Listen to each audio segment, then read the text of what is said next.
Так, здравствуйте, друзья. Это Анапа. Давно мы с вами не встречались. Меня зовут Александр. И сегодня у нас новости по пабликам, живые новости. То есть мы смотрим самые-самые популярные анапские паблики. Смотрим и читаем, что пишут люди, как они выражают все свое негодование, или наоборот, если они чему-то радуются, они тоже это как-то выражают. И сегодня мы с вами все это посмотрим, прокомментируем.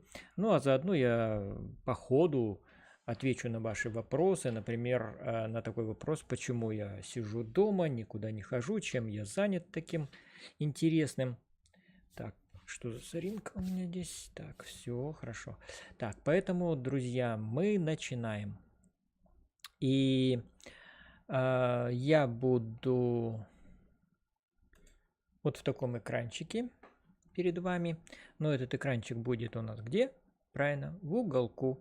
А вы будете все видеть, то, что я буду вам показывать на своем экране. Итак, мы сейчас начинаем.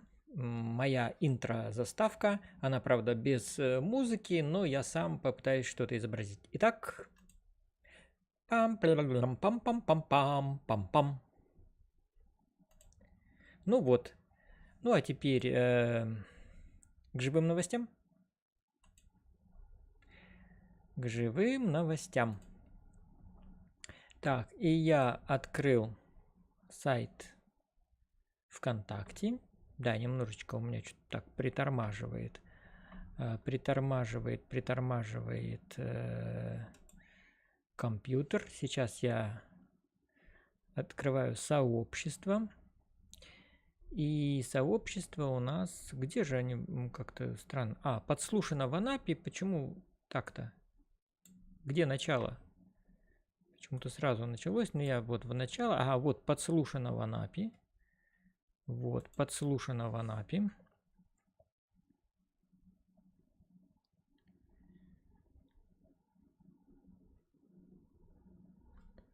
Так. Пропускаем всяких там технический и неинтересный текст. Рекламный текст и детская площадка на Крестьянской вчера в 22 часа, потому что, друзья, сейчас у нас только 11 часов. Еще все люди сидят по домам, никто ничего не выкладывал. Но так получается, что когда мы с вами в течение часа вот общаемся, все равно какие-то новости появляются, и мы их тоже посмотрим. Вот.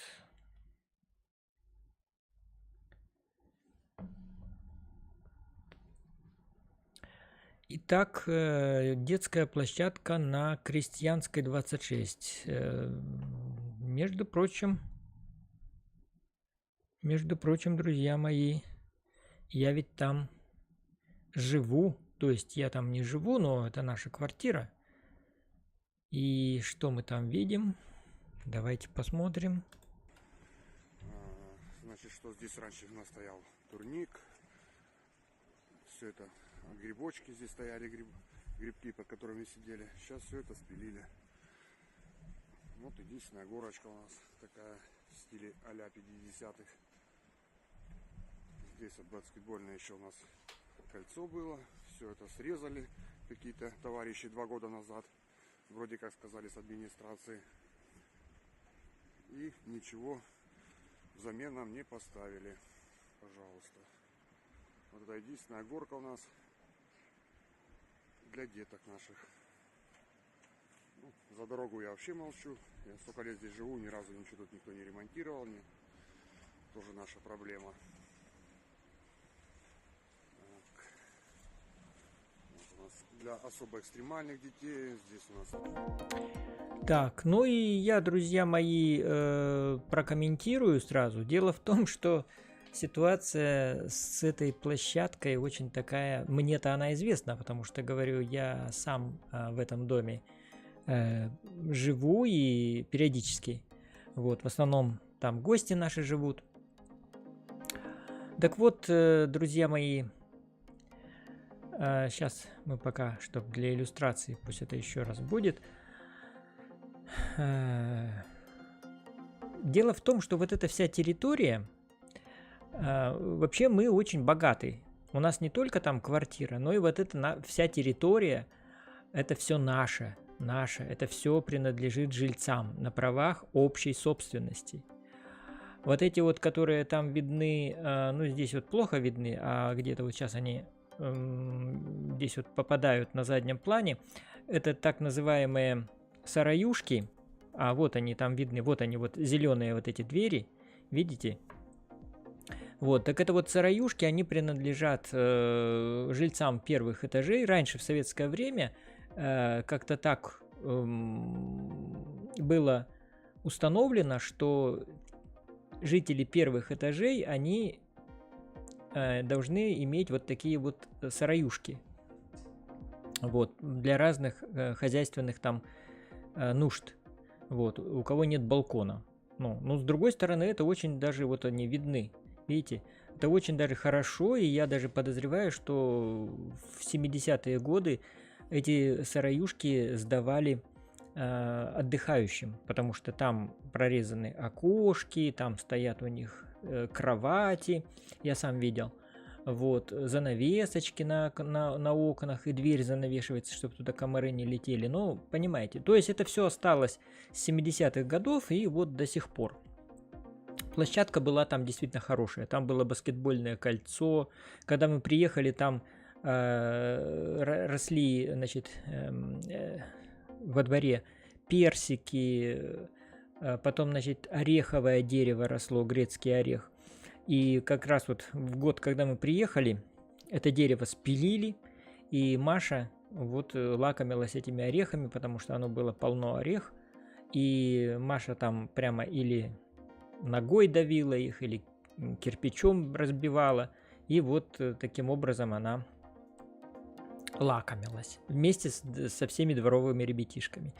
Действительно стоял там стол, стояли скамейки, и мы удивлялись, что здесь сохраняется такая настоящая дворовая жизнь, потому что за этим большим столом организовывали дни рождения для детей.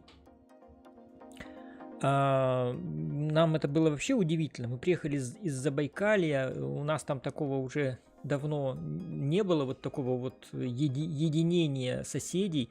А здесь, пожалуйста, накрыли стол, вынесли какие-то угощения, ребятишек всех собрали под открытым небом, особенно хорошая погода. Скамейки были, там бабушки сидели, разговаривали, старички играли, значит, в домино. Была мангальная зона, стоял мангал, и мы спрашивали тогда, когда приехали, а можно этим мангалом пользоваться? Говорили, конечно, вот свои дрова, и, пожалуйста, жарьте шашлыки. Там у нас был старший по дому, председатель ТСЖ Василий Васильевич. Вот. И все. А потом и у меня Наташа входила туда, в ТСЖ. Это так было здорово. Это ТСЖ вообще было здорово. То есть мы сами управляли своим двором, сами управляли. У нас там был свой дворник. Подъезды мыли мы по переменке, в плане дежурства. Это было вообще здорово. Это было здорово. Но потом какие-то вот новые веяния наступали, какие-то появились новые жильцы, появились слухи, что, значит, руководители ТСЖ там что-то приворовывают, что-то там утаивают, что, в общем, и начались вот эти вот разговоры, что давайте управляющую компанию. Ну, давайте управляющую компанию. Несколько лет это продолжалось, все-таки договорились, чтобы управляющая компания туда вступила.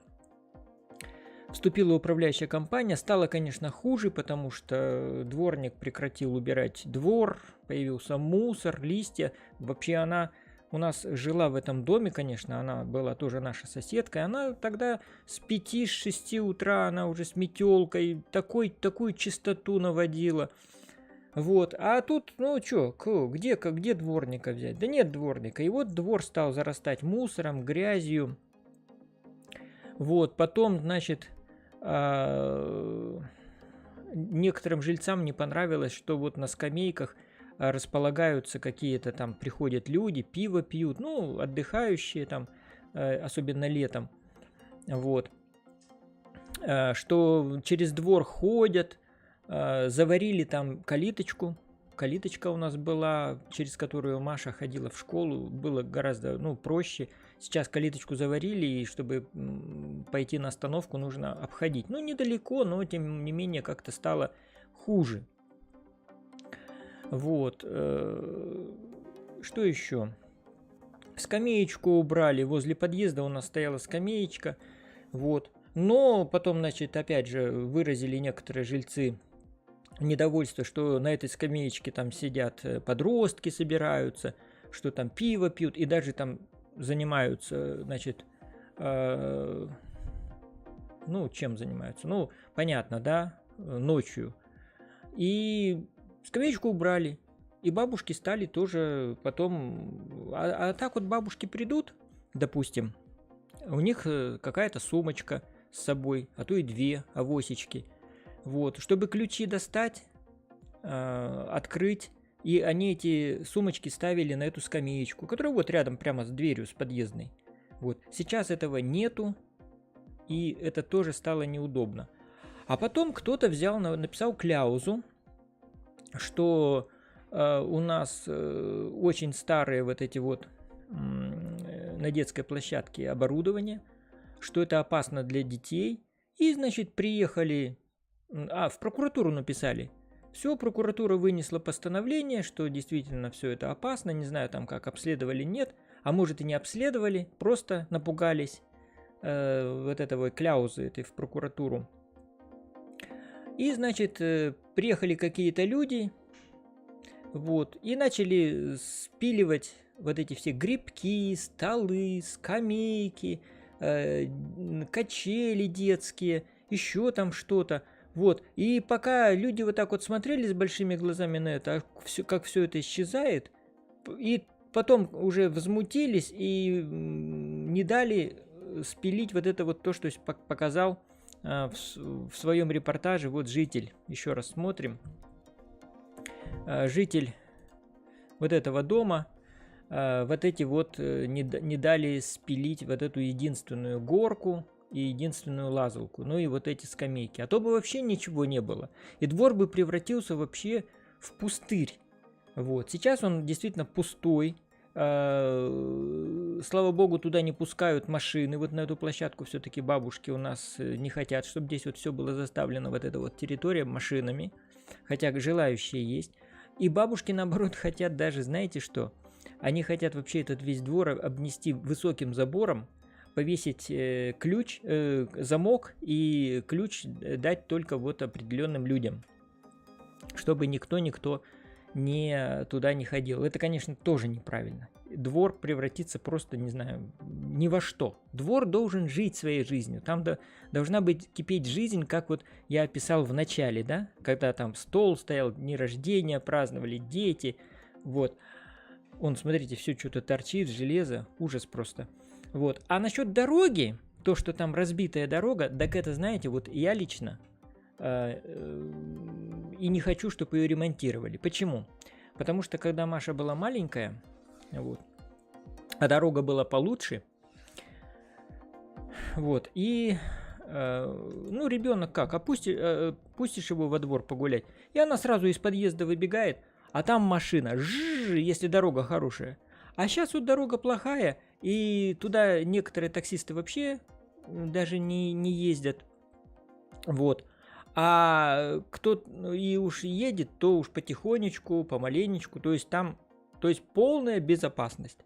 И мы с Наташей смотрим, говорим, да нехай эту дорогу еще не будут ремонтировать лет 10, потому что это так безопасней. Вот. Ну, ладно, спасибо за эту новость. Так, и тут посмотрим комментарии.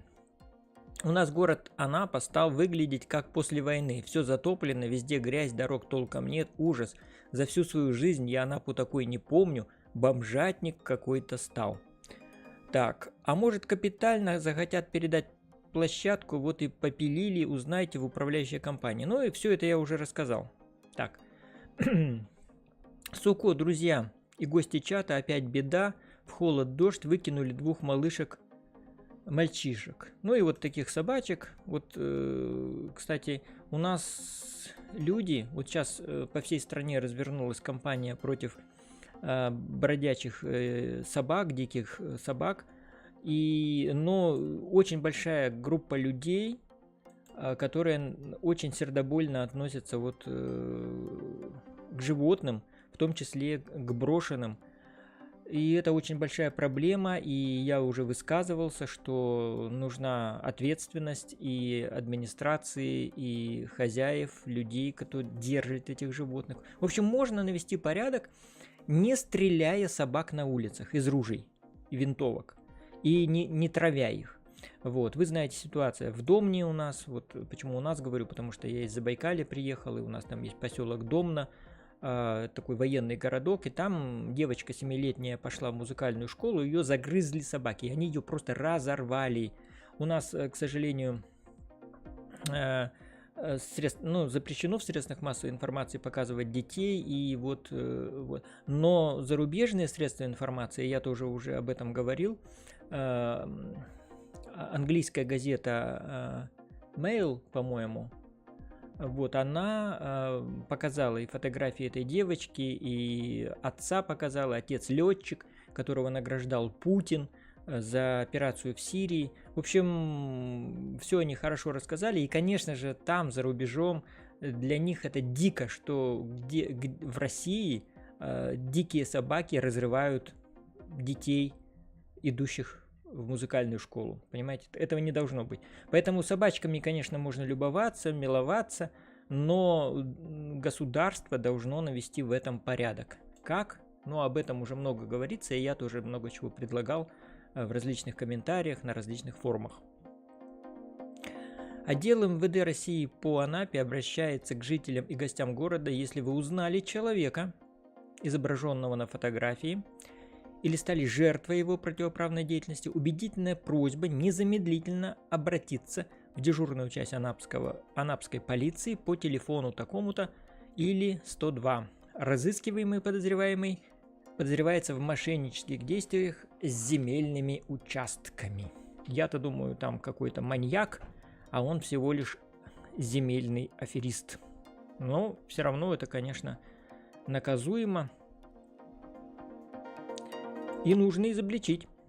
Шикарный закат вам в ленту, жители самого лучшего города на свете. Но вот кто-то не обращает внимания, но очень коротко. Зачем такие сюжеты выкладывать, если только, как говорится, душа не успела развернуться, уже свернулась в узенькую трубочку. Так, ореховая роща сейчас вид сверху. Смотрите, друзья, что сделали с ореховой рощей.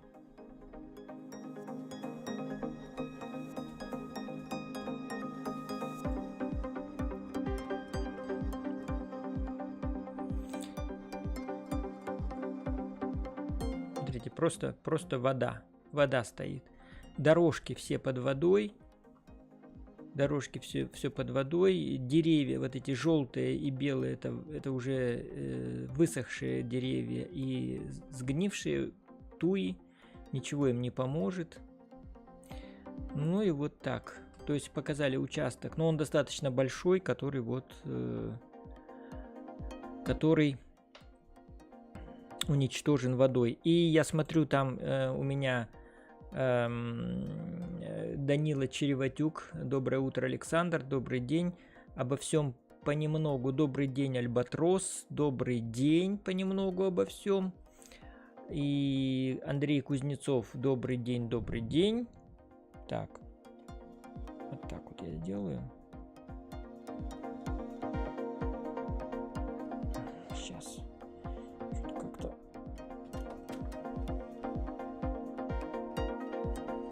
Ну, вот так. Нормально вот так. Так, и Данила Череватюк. Тоже боюсь диких собак. Одна дикая собака укусила меня в ногу в детстве.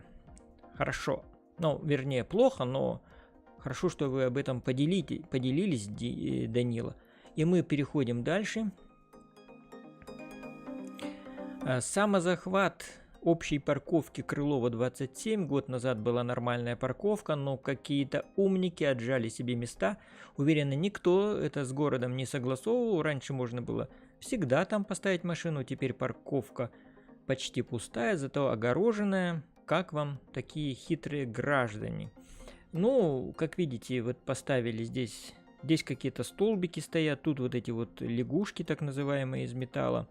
Вот, конечно, это все незаконно, парковка, она общего пользования, то есть никто их не выкупал у муниципалитета. Это было бы очень дорого, потому что земля в Анапе очень дорогая, и вообще я не понимаю, почему город должен выделять еще землю, свою дорогую, драгоценную землю под чьи-то прихоти, под автомобиль. Автомобили вообще должны храниться в гаражах и где-то подальше от жилых домов, от детских площадок. Это уже общеизвестно.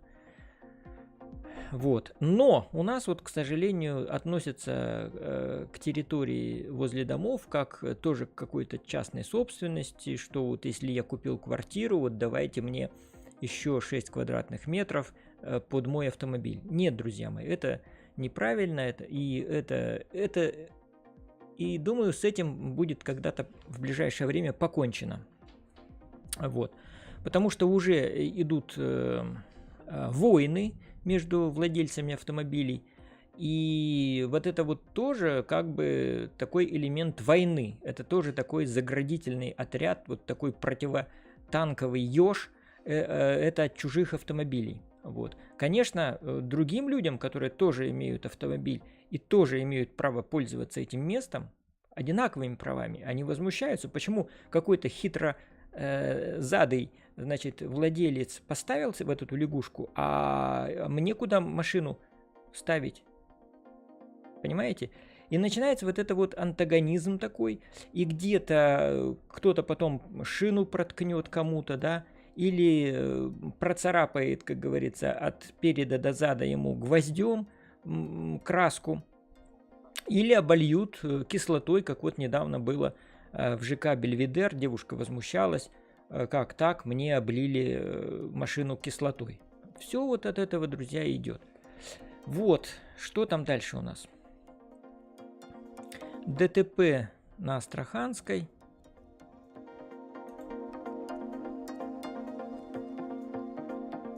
Две машины, бабах-бабах. Но, слава богу, более-менее целые, значит, люди не пострадали. А машины не хай с этим железом, ничего с ними не сделается. Вот. Главное, чтобы люди не страдали. Вот. И мы сейчас, друзья мои, переходим в следующий паблик. Это интересное в Анапе. И здесь более живо, друзья мои, чем в предыдущем паблике. Смотрите, час назад новость размещена. В Анапе сняли неадекватного мужчину с крыши. Ночью он забрался на крышу частного дома и не собирался спускаться на землю. Ситуация осложнялась тем, что молодой человек был без верхней одежды и в неадекватном состоянии. На помощь прибыли сотрудники анапского отряда «Кубань-Спас», медики и росгвардейцы. Медики предложили мужчине спуститься по приставной лестнице. Он согласился, но не сделал этого. Тогда спасатели решили помочь ему спуститься в сопровождении страховки, на что мужчина согласился, но как только к нему приближались специалисты, начинал вести себя неадекватно. Итак, значит, в конце концов нарушителя спокойствия отвлекли, после чего к нему поднялись спасатели и спустили вниз, где передали работникам скорой помощи.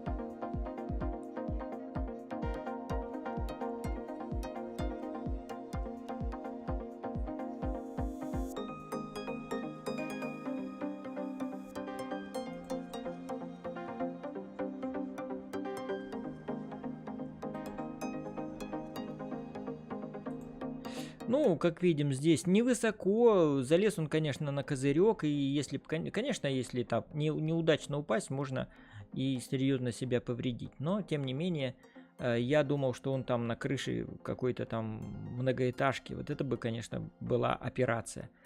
Свершилось вчера, пишут, смотрите. Свершилось, начали выкачивать воду из парка Ореховая роща. Вот. Опять этот человек. Кстати, похож на этого, на артиста, по-моему, да? Ди Каприо. 8 раз привитый Жириновский попал в больницу с коронавирусом. Ну, обсуждают, понятно. И, в общем-то, у нас, друзья, вот новости-то тут все и закончились. И теперь мы переходим... Ну, сейчас давайте переходим в Твиттер.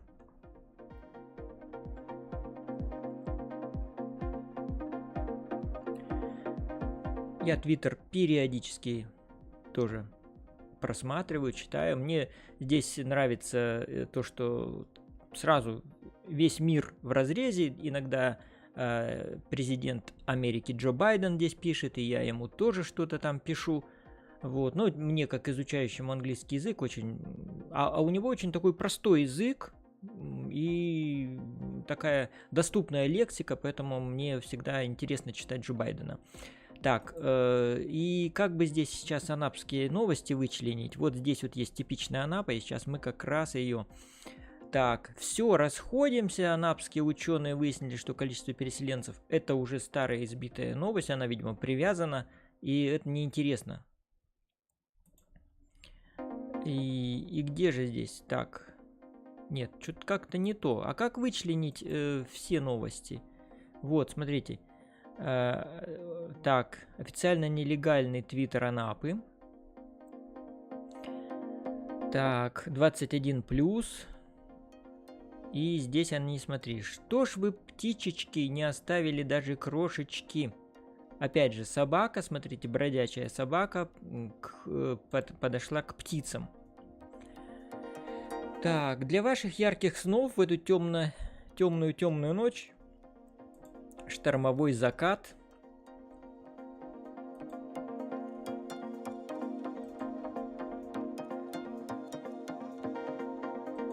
Так, звонит жена моя. Сейчас я... Да, привет. Я прямую трансляцию провожу. Ага. Погулять? А ты чё, освободилась уже?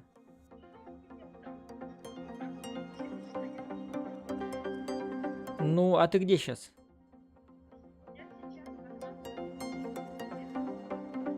Ну, давай встретимся где-нибудь. Или, может, домой зайдешь?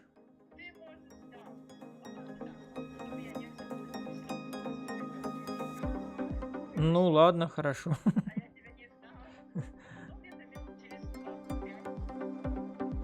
Ну, хорошо, ладно. Ну, давай, ладно, конечно, хорошо. Угу, все.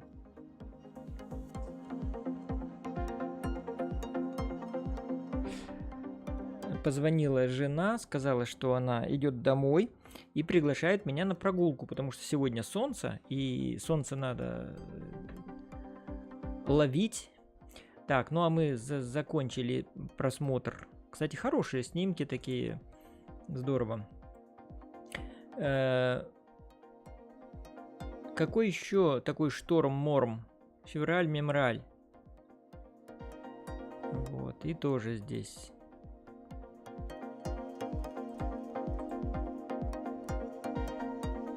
Купается. Ух.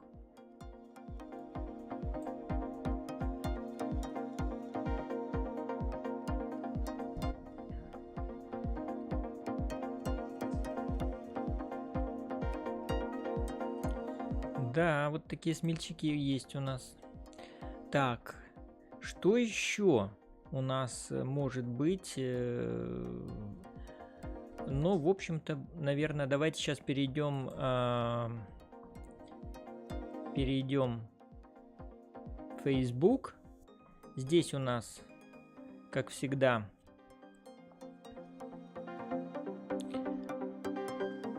Давайте вот Анапа-Балталка посмотрим, что нам здесь предлагает Анапа-Балталка.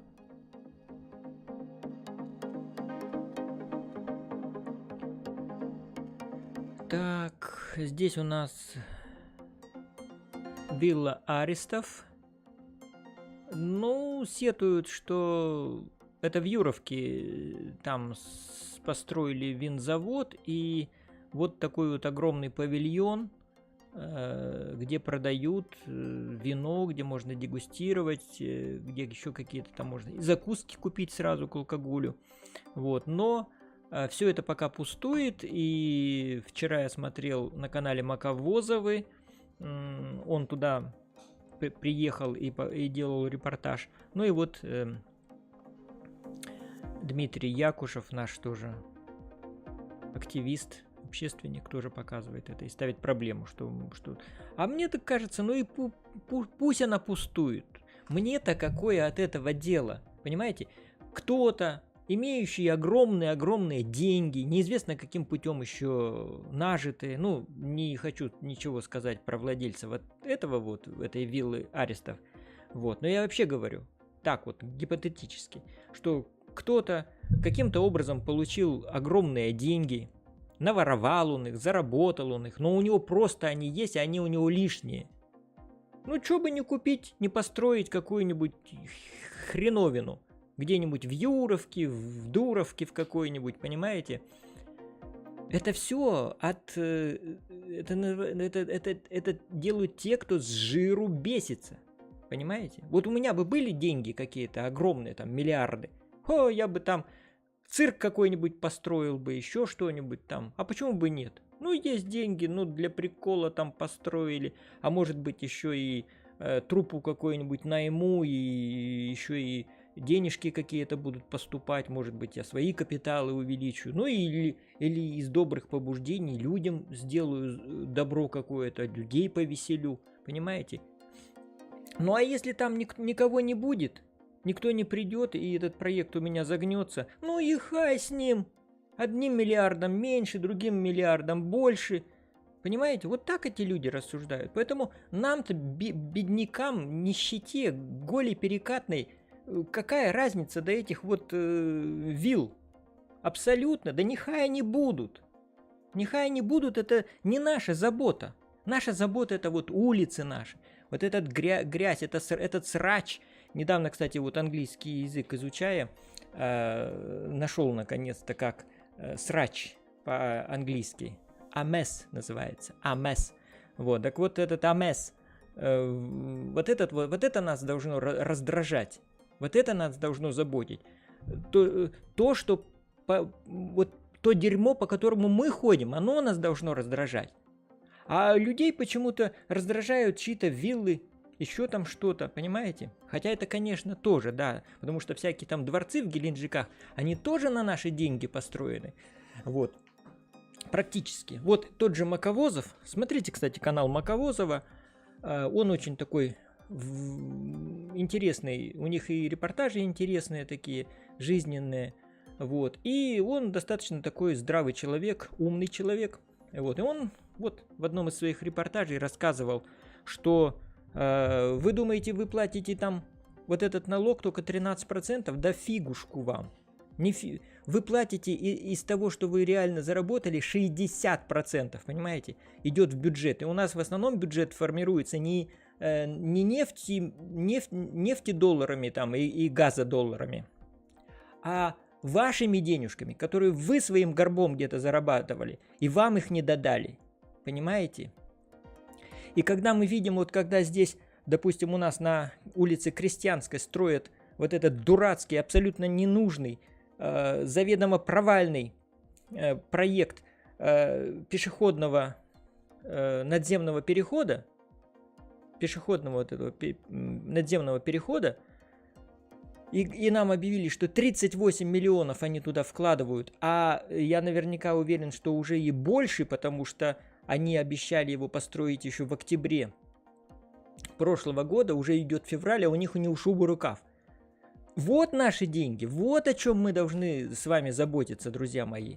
Вот эти вот деньги, которые бросают просто на ветер, в печку. Так, дальше смотрим. Паводковая ситуация, ну это такую агитку выпустила администрация. Они тут говорят, что смотри, блогеры говорят, что власти ничего не делают, а власти делают. Почему не выкачивают воду из ореховой рощи? А потому что вот там нельзя нарушать, потому что это относится к особо охраняемым зонам. Вот сволочуги, а. Что они делают? Они в других местах, оказывается, прокладывают. Тут, видите, вот и трубы, и все. И, в общем-то, они делают, только не здесь, где нужно, а где-то там. Вот. Ну и вот такая отписка. Ну и в конце, вот видите, написано, что если вам не нравятся лужи, купите себе сапоги. Вот это вот такая типичная отписка чиновничья.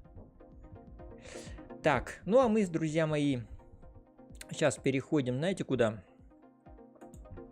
Так, мы переходим... не-не-не-не-не-не-не-не-не-не. Сейчас надо новый открыть этот. Мы сейчас переходим в Анапа Медиа. Ну а пока Анапа Медиа там сейчас будет открываться. Так. Салам. Как ваши дела? Что новенького? Ну, новенького что? Вот спасибо, что спросили. Почему я не хожу-то никуда? Да потому что вот, во-первых, погода дурацкая. Вот, но сегодня, правда, хорошая погода, и сейчас Наташа придет, и мы отправимся на прогулку. Я сейчас увлекся писательством, то есть я сейчас пишу книгу. Эта книга называется «Очерки о моей службе, о моей жизни, о моей родне». Вот я уже сейчас большой блог написал про моих начальников. Ну, есть у меня такой раздел «Мои начальники», где я их всех описал. Вот. И сейчас я пишу блог такой большой «Моя родословная». Уже написал про 2 моих дедов, про 2 моих бабушек. И сейчас пишу про моего отца. Ну, его такое жизнеописание. Вот. И все это очень интересно, потому что приходится углубляться в литературу, усиливать свои поиски и расспрашивать, допустим, я брата своего тоже нагружаю, говорю, давай вспоминай, где что, как, где жили. Какие-то документы просматриваю домашние, которые сохранились. Вот, и это очень все интересно. Это, знаете, как вот много-много всяких пазлов. Там какое-то событие, тут какое-то событие в жизни, тут какая-то запись. И все это надо вот так вот совместить, чтобы все это исторически состыковалось. Вот. Причем интересно, на нашу жизнь ведь еще оказывают влияние и какие-то события, происходящие в стране. Понимаете? Порой какая-то дата, она не просто вот в биографии какого-то человека, а что-то в этот период случилось в стране. Вот начинаешь когда искать, оказывается, вот это событие повлияло на принятие такого-то решения, и вот человек, значит, предпринял какие-то действия. И все это вот, друзья мои, это очень интересно. Поэтому советую вам тоже заняться этим. И в этой книге я обязательно сообщу и призову вас, что сейчас, пока еще живы ваши родители, ваши бабушки, дедушки, не упускайте возможности встретиться с ними, просто поговорить, понимаете? Потому что вот эти вот обсуждения, которые тут сейчас, Украина, война, это все херня, понимаете? Все это вам лапшу на уши вешают, чтобы отвлечь, чтобы вас в очередной раз надуть. Понимаете, и выгрести ваши деньги из карманов, которых у вас так-то нету. Вот. Поэтому, друзья, займитесь нормальным делом. Сходите к своим родителям, сходите к своей бабушке, дедушке, принесите им какие-то подарки, вскипятите, заварите чаю, сядьте и вот с вкусняшками, с какими-то, затейте такую беседу. А вот расскажи-ка, бабушка, вот то-то, то-то, то-то. Причем, друзья, знаете, нужно уметь задавать вопросы. Лучше, конечно, к этому интервью подготовиться. может даже какую-то литературу почитать. Особенно есть такие специальные вопросники для участников Великой Отечественной войны, понимаете? Вот я в своей жизни проводил тоже одно интервью в городе Нерчинске, тоже разведчика одного участника Великой Отечественной войны расспрашивал по специальному вопроснику, понимаете? Потому что что-то можно упустить, какой-то вопрос, а тут все подготовлено, поэтому только успевай, задавай и записывай. Вот. А вопросы порой, знаете, такие очень трудные. Вот было ли предательство? Как поступали с предателями? С трусами как поступали? Как вы относитесь, допустим, к Жукову, как к Рокоссовскому? И люди начинают, знаете, вот отступать от этих штампов, что вот там Жуков у нас, да, маршал Победы, туда-сюда. Они, когда им задаешь один вопрос, третий, четвертый, пятый, шестой, седьмой, немножечко они, во-первых, углубляются в свое прошлое, в свои воспоминания, начинают где-то, знаете, уже на уровне даже таких вот эмоций о чем-то рассказывать, и потом они начинают говорить правду.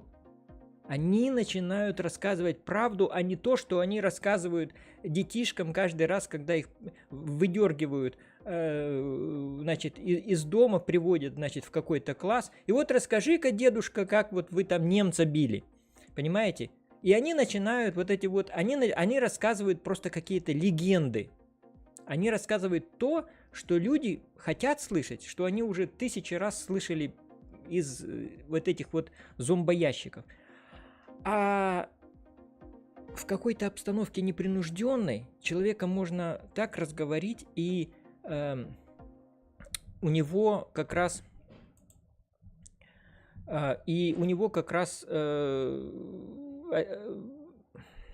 ну, не выпытать, да, слово такое не очень хорошее, но подвести его к тому, что он расскажет то, что он никогда никому не рассказывал, сокровенное, понимаете? Потому что эти люди, они скоро нас покинут, вообще, их не будет. И некому больше будет, мы никогда уже живого слова не услышим. Поэтому важно, вот и каждый человек это понимает. И даже понимает тот ветеран, которому уже сейчас 90 лет, и он знает, что скоро он уйдет из этой жизни. Понимаете? И вот бывает, что кто-то не умеет писать, не хочет писать, никогда его об этом не спрашивали. И вот вы спросили, и он начинает рассказывать то, что он никогда не рассказывал. Вот это важно. Это один момент. Но второй момент – это вот ваши родственники, ваша семья. Не стесняйтесь, приходите, смотрите какие-то документы, потому что вот бывает какая-то записка, какое-то письмо, какая-то запись в трудовой книжке, какая-то грамота, какой-то ценный подарок, еще какие-то вот такие вот, какая-то газетная вырезка. Люди хранят, люди это хранят, и мои родители хранили. Вот, и мои родители хранили, и они это сохраняли как бы для себя, да. Ну, а если никто не интересуется, ну и все. Вот. А вы подойдите и спросите, скажите, что вам это интересно, что вы хотите это тоже запомнить, что передать своим детям. И они откроются перед вами, они достанут из тайников вот эту информацию, и вам это все передадут, понимаете? И они будут рады, что вы этим заинтересовались.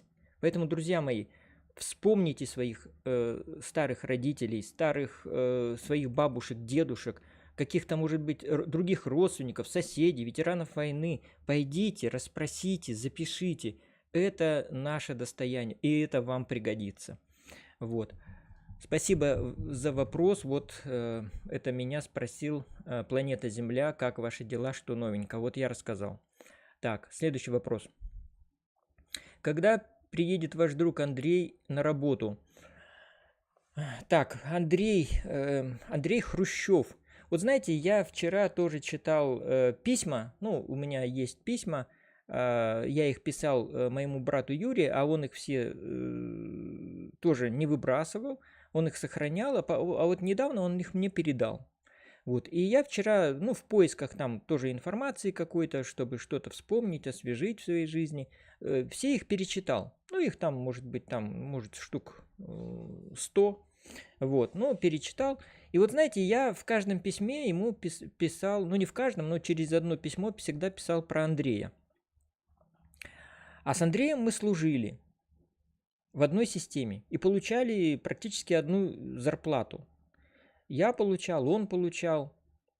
Он даже вперед меня шел по получению званий, потому что я пришел вообще младшим лейтенантом. Вот мне присвоили. А ему сразу присвоили старшего лейтенанта. Вот, представляете? Потому что он имел тогда высшее образование, пошел в военкомат, принес справку из военкомата, ему сразу бах, он только устроился в нашу систему, уже у него 3 звездочки. Вот, и зарплата побольше, и он капитана раньше получил, и майора. Вот, но в этих письмах, которые я Юре писал, я всегда писал, у Андрея нет денег, Андрей приходил занимать, Андрей нуждается, Андрей голодает. Вот что там есть такое даже интересное, что ну, они жили, Андрей, его жена и, значит, Андрея мать старенькая. Вот. Они сварили 3 яйца, и каждому по яйцу. Представляете? Каждому по яйцу, а Женя свое яйцо отдала Андрею. Женя – это его жена. Вот как жил Андрей. И я не понимаю, ну как так? Или Андрей там, допустим, в магазине следственного изолятора, значит, купил какую-то селедку, вот. Селедка была жирная, из шкурок они наварили, значит, суп, а саму селедку пожарили. И я не понимал, как такое могло быть. Понимаете, ну вот я не знаю. Ну, Андрей всегда так живет. Вот, и сейчас он, ну, живет у друга, у нашего. Работать пока не собирается. Вот они весь январь просидели без зарплаты, потому что январскую пенсию, ну, без пенсии просидели. Толя не работает, Андрей не работает. Они весь январь просидели без денег, потому что январскую пенсию выплатили еще в декабре.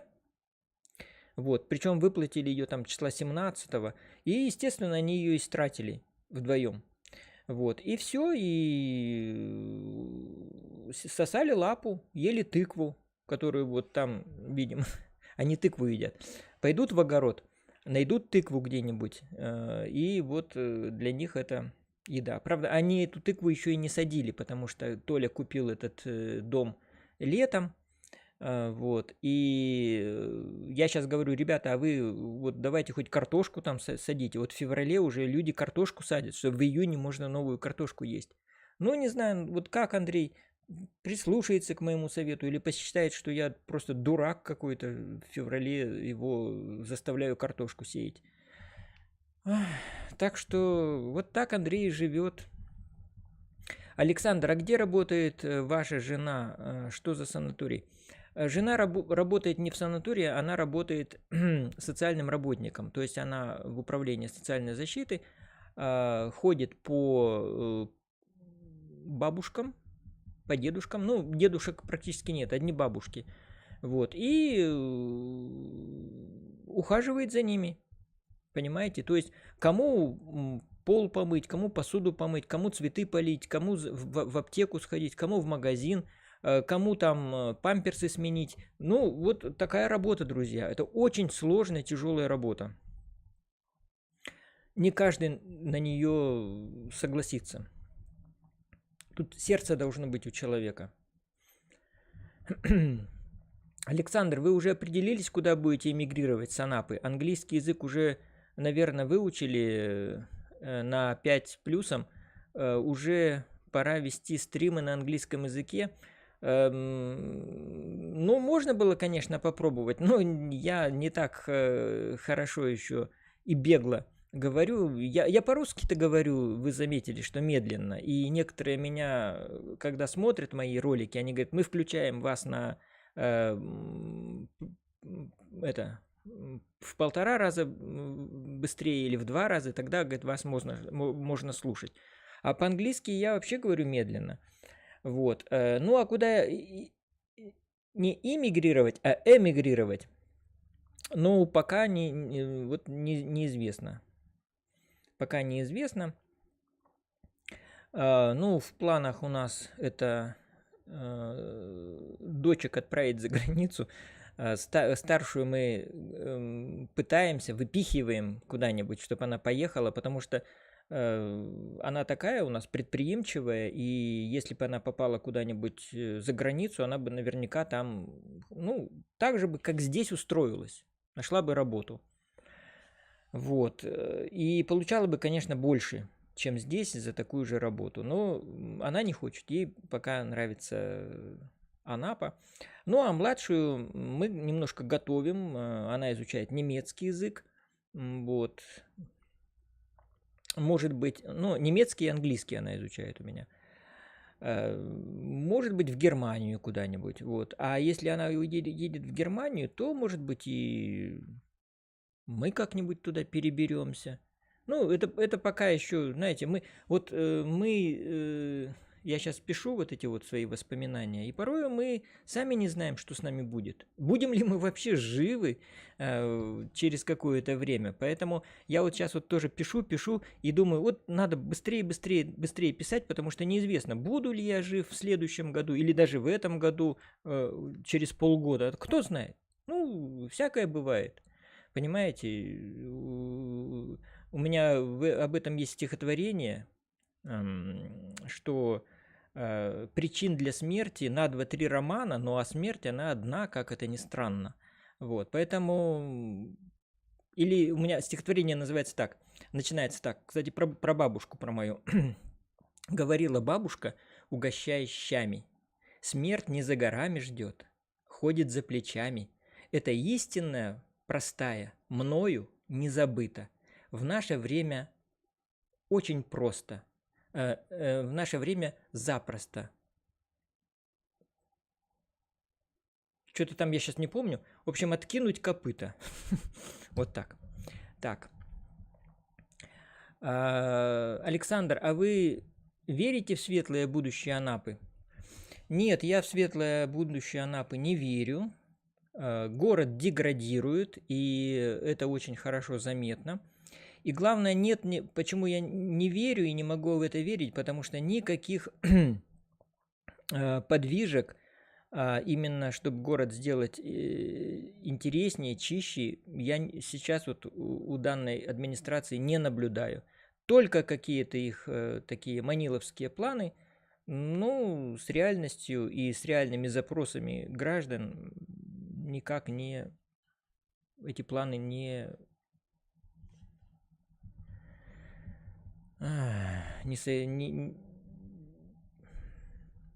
видите, вылетело слово. Не соотносятся. Дело в том, что Анапа это не мой город. Я сегодня здесь, завтра в другом городе, понимаете? Ну, сейчас я живу здесь, и в данный момент я мне интересно, что здесь происходит, и вы же видели, вот в первые годы я здесь очень даже много чего сделал в плане, ну вот в казачестве там очень активно выступал. Вот. Да и в последующие годы я на форумах активно выступал вот по вопросам урбанистики. Но я вижу, что никому это ничего не нужно. Народ у нас спит, безмолвствует. Вот. Администрации, чиновникам на это все чихать, потому что их никто не выбирал, они их просто поставили, они здесь пешки, они ничего не решают. Вот, поэтому все вот так вот очень печально. Как тут верить в светлое будущее Анапы? Единственное, что будет море, вот это, наверное, точно будет. И если здесь все даже рухнет, там бомба упадет или там еще какой-то катаклизм, землетрясение тряхнет так, что все сравняет, тогда да, может быть, через 1000 лет здесь будет очень даже хорошо, потому что здесь будет песчаный, и тоже песчаного пляжа-то не будет, потому что В свое время русло Кубани поменяли, вот, и то, что вот этот песок нанесло, он больше здесь не появится. Если, может быть, как-то, опять же, в результате каких-то природных катаклизмов восстановится вот этот вот первоначальный вид, и реки свои русла опять найдут, тогда да, может быть, там через может 10 тысяч лет все восстановится, и в Анапе будет прекрасно, и дюны будут, и пляж песчаный будет, и солнышко будет. Вот. Ну а если все будет как сейчас идти, ну, от Анапы ничего не останется.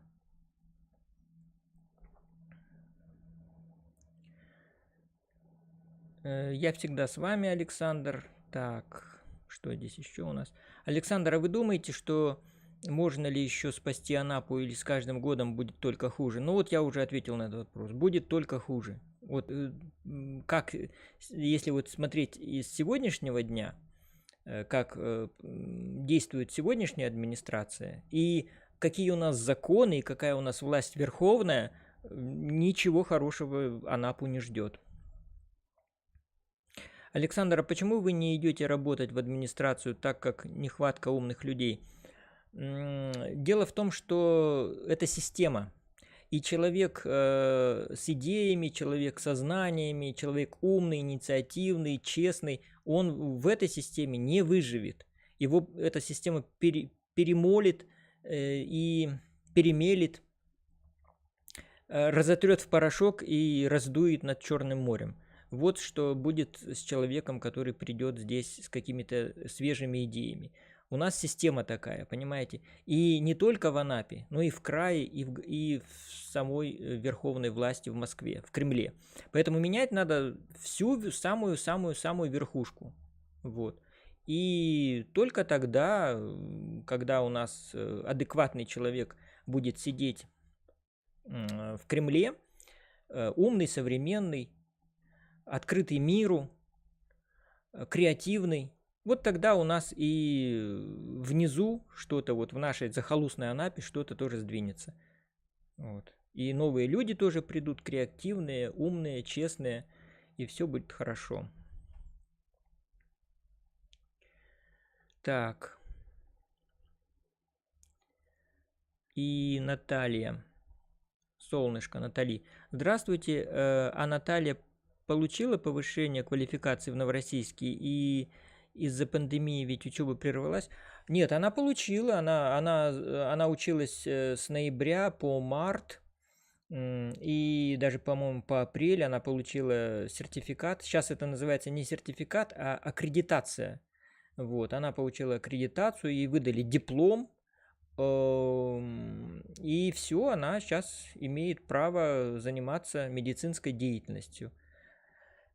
Вот, она еще так подумывает, может быть, ей специализацию какую-то получить, но это сейчас все проще. То есть вот эта базовая аккредитация есть, а теперь можно и идти на физио, еще на какие-то специализации, понимаете? Ну, это уже все какие-то мелочи.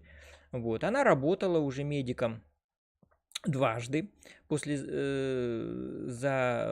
окончания. То есть она работала 2 недели в санатории, в одном из санаториев детских, в сентябре буквально. 2 недели. И за 2 недели она получила около 30 тысяч. То есть можно так работать даже медицинским работникам. И если, конечно, работать, но она работает очень напряженно. То есть она без выходных берет все, что ей дают. Ну, человек, то есть я о чем хочу сказать, что человек, который хочет заработать, он заработает в Анапе. Вот. А если ты не хочешь, вот как я, вот, тогда ничего и не получишь. Шиш с маслом получишь. Вот. Ну, у меня-то все равно пенсия, и пенсия-то понемножку растет. Вот. Сейчас она у меня опять выросла. И вот, ну, правда, вот то, что Путин обещал на 8,6 всем с января, еще пока не дали. Вот. Но думаю, что в следующем месяце будет мне и за январь, и за февраль уже пенсия с перерасчетом. Вот, так что, ну, посмотрим, насколько. Я об этом обязательно скажу. Я свои доходы не скрываю. Так, и, значит, Наташа вот работала в этом санатории, потом она уволилась, а потом буквально через какое-то время, ну, я эту историю рассказывал, у нас тут съемки фильма начались, «Дылды 3», кстати, ну, скоро, наверное, покажут. Наверное, весной или... Весной, наверное, может, летом. Снимали летом, поэтому, наверное, летом будут показывать. Вот, и 9 зрителей, друзья, всем привет. Для моего канала, конечно, 9 зрителей это аншлаг. Вот. Не забудьте только поставить, пожалуйста, лайки. Это очень, ну, нужно мне для продвижения моего канала. Вот. И снимали фильм. Я там тоже хотел принять участие в качестве актера массовых сцен, но поскольку было холодно, а снимали лето, и надо было там изображать отдыхающих при почти 10 градусах и 5 градусах. Ну, было очень холодно. Она ходила в пуховике, в зимнем. Вот. Поэтому думаю, ну нафиг. А она там работала в качестве медсестры на съемочной площадке. Вот. Еще и дочку подтянула. Дочка была там костюмером. Вот. Поэтому вот у меня в семье сразу 2 человека, вернее 3, я был актером массовых сцен, и дочка и жена тоже приняли участие в этом вот, в киноиндустрии немножечко так, да, вот. Дочка потом после этого проекта еще там в нескольких проектах принимала участие, в Геленджик ездила, еще там как-то. Но это все я отслеживал по этому, ну, по соцсетям. Я подписан на группы кастинга. И вот ей посылал, и она уже потом принимала участие там. Она там фотографировалась с актерами, с какими-то. Ну, я сейчас современных актеров не знаю. Ну, так. Так, ответил я на вопрос Натальи. Второй еще вопрос. Так, медработников сейчас не хватает, и они хорошо получают в медцентрах. Наташа постоянно отслеживает вакансии на Авито. Вот, поэтому все под контролем. И, в общем-то, если будет хорошая специальность, то она, конечно, пойдет работать и в медицину, и будет продолжать. Вот. Ну, а мы сейчас еще продолжим. Вопросы-то закончились, поэтому сейчас мы с вами продолжим. Посмотрим, что там у нас. Анапа Медиа. Так. Анапа Медиа. Так. Заходим через мой ЖЖ. Вот. Так. Вот. Анапа Медиа.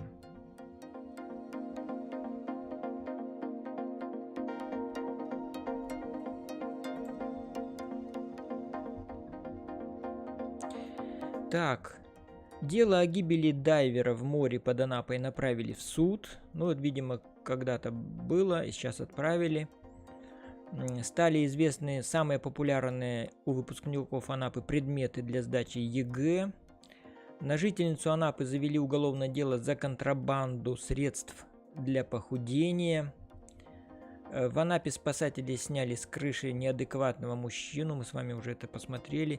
Здание будущей школы в Анапе достанется гимназии Эврика? Да вы что? Будущей школы это где же?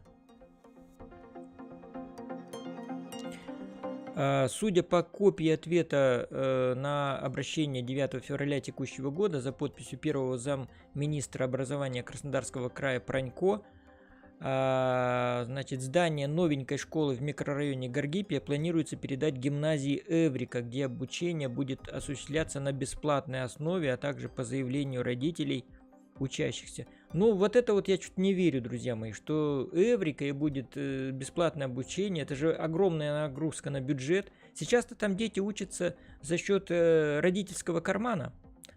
Так.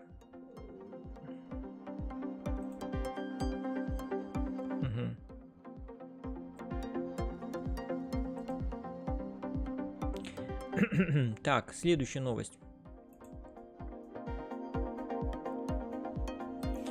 Разыскивается мошенник с землей. Мы уже видели. В пригородах Анапы продолжаются работы по водоотведению. Давайте посмотрим, что они там нам говорят. В поселке Виноградном на улице Заводской уложили около 20 метров труб. Это позволит в дальнейшем увести паводковые воды в сторону лимана. Проведена укладка труб на улице Красной. Вода уже уходит с подтопленных территорий. Ну, хорошо, хорошо. Так, в Анапе братья обокрали соседа. Жители Анапы предупредили о возможном подъеме уровня в реках.